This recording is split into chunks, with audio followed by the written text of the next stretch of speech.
আসসালামু আলাইকুম বন্ধুরা, আপনারা সবাই কেমন আছেন? আশা করি সবাই ভালো আছেন। আল্লাহর রহমতে আমিও ভালো আছি। আজ আমি করব চিকেন ভাজা। চিকেন ভাজা করার জন্য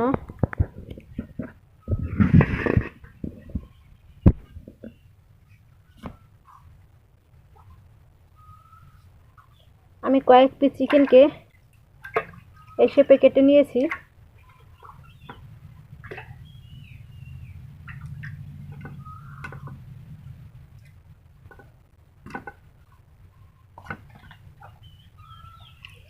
এই কয়েক পিস চিকেন দিয়ে আমি আজ বানাবো চিকেন ভাজা।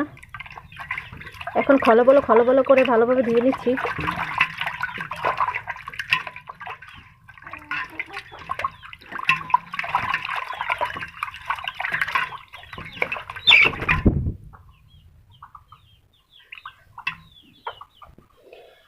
খলো বলো করে আমার ভালোভাবে চিকেনটাকে ধোয়া হয়ে গেছে। এখন আমি এটাকে শিলপাটার উঠিয়ে নিয়েছি।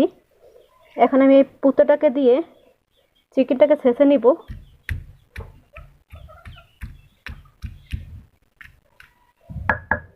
এইভাবে আমি ছেঁচে নিলাম।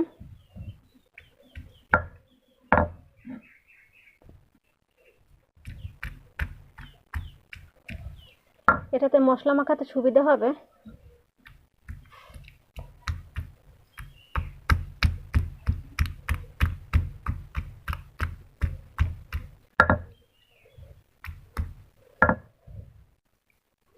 আপনারা আপনাদের কাছে যে হাম্বল দিস্তা আছে সেটা দিয়ে ছেঁচে নেবেন।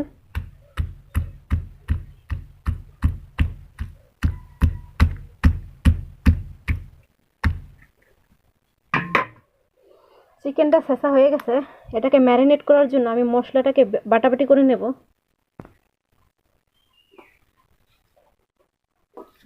এটাকে ম্যারিনেট করার জন্য আমি দুটো কাঁচামরিচ নিয়েছি, এটাকে বেটে নিব। আর দিয়ে দিব দুটো শুকনো মরিচ।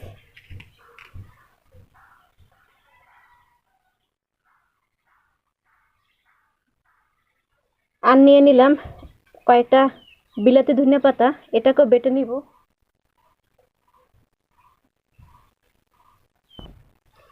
এখন এর মধ্যে আমি দেব কয়েকটা রসুন, আর লাগবে আমার পেঁয়াজ। এগুলোকে সব একসাথে বেটে নিব।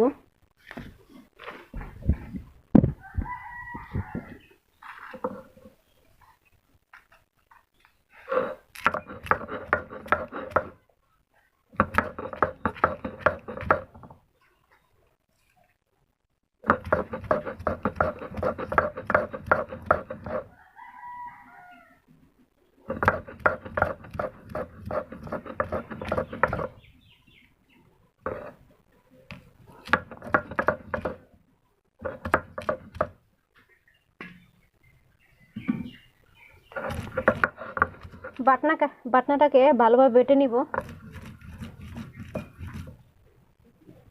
চিকেনটাকে মাখানোর জন্য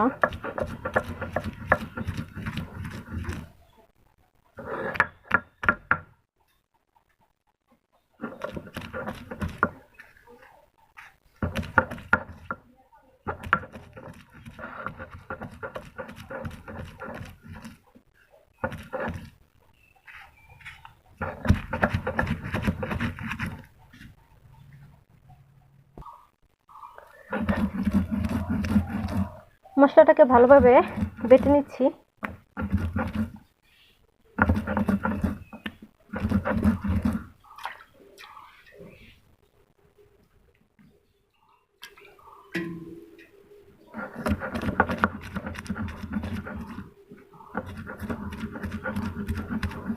ভালোভাবে মিহি মিহি করে বেটে নিতে হবে যাতে চিকেনের গায়ে ভালোভাবে লেগে যায়।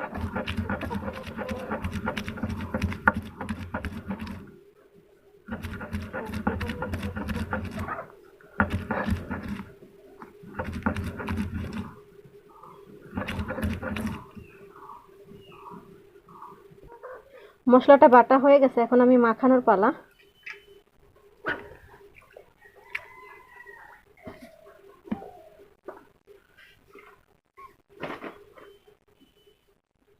আমি স্বাদ মতো লবণ নিয়ে নিচ্ছি চিকেনটাকে মাখানোর জন্য। আগে লবণটা মাখিয়ে নিচ্ছি, তারপরে মশলাটা দিয়ে মাখিয়ে নেব।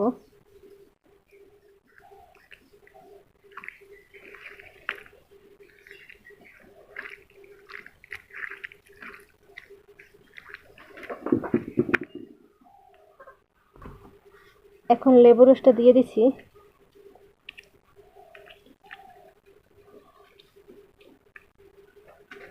আপনারা চাইলে 1 টুকরো লেবু দিতে পারেন কিংবা 2 টুকরো দিতে পারেন। আমি একটু বেশি লেবু রস দিচ্ছি।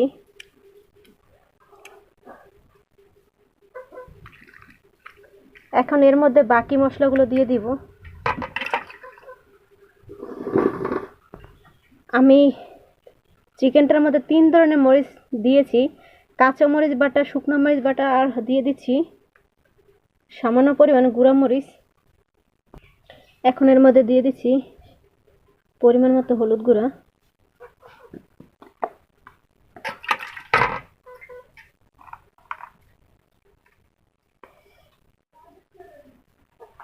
কিছুটা পরিমাণ আদা বাটাও দিয়ে দিচ্ছি। এখন এতে দিয়ে দিব জিরার গুঁড়া,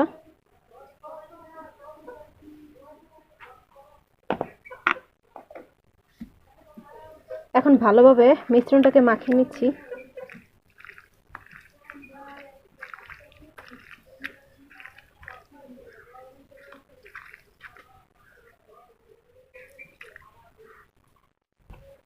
এখন আমি মাখা হয়ে গেছে, এখন আমি বাটিতে তুলে নিচ্ছি।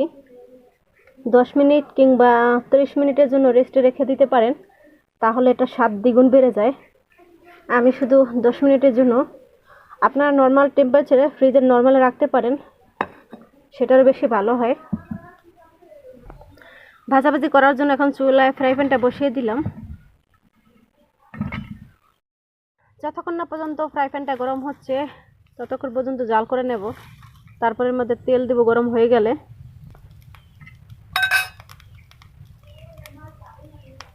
ফ্রাই প্যানটা গরম হয়ে গেছে, এখন এর মধ্যে তেল দিয়ে দিব।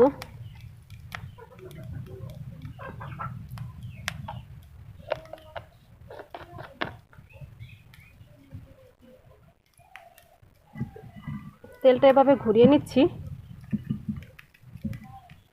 তেলটা গরম হলে দিয়ে দিব চিকেনগুলো। তেলটা গরম হয়ে গেছে, এখন একে চিকেন ছেড়ে দিচ্ছি।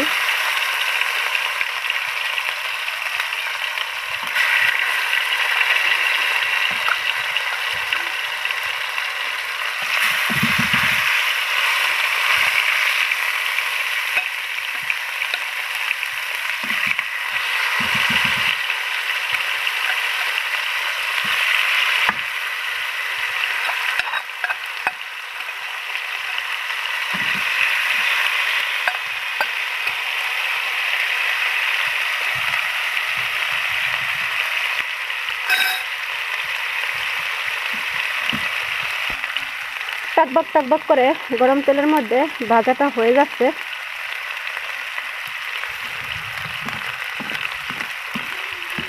আপনাদের কাছে যদি এই রেসিপিটি ভালো লেগে থাকে তাহলে বাসায় বানিয়ে ফেলতে পারেন। অল্প সময় অল্প খরচে সুন্দর এই রেসিপিটি, খুবই মজাদার ইউনিক রেসিপিটি।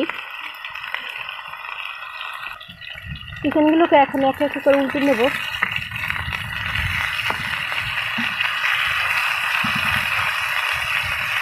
কি সুন্দর একটা কালার আসছে, দেখতে পাচ্ছেন।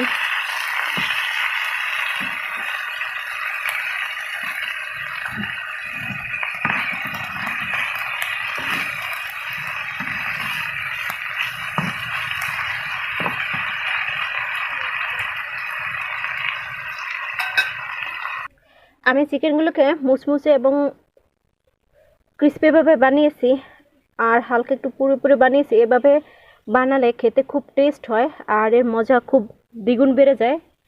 রেডি হয়ে গেল আমার চিকেন ভাজা। আপনারা চাইলে বানিয়ে ফেলতে পারেন সুন্দর রেসিপিটি। আপনাদের কাছে যদি ভালো লাগে থাকে অবশ্যই কমেন্টে জানাবেন। আর এটা পরিবেশন করার জন্য চাইলে আপনারা একটু সস দিয়ে দিতে পারেন। যে যেখানে থাকেন সুস্থ থাকেন, ভালো থাকেন। চলে আসবো নতুন একটি রেসিপি নিয়ে। ততক্ষণ পর্যন্ত ভালো থাকেন। খোদা হাফেজ। আসসালামু আলাইকুম। Bye bye. টাটা।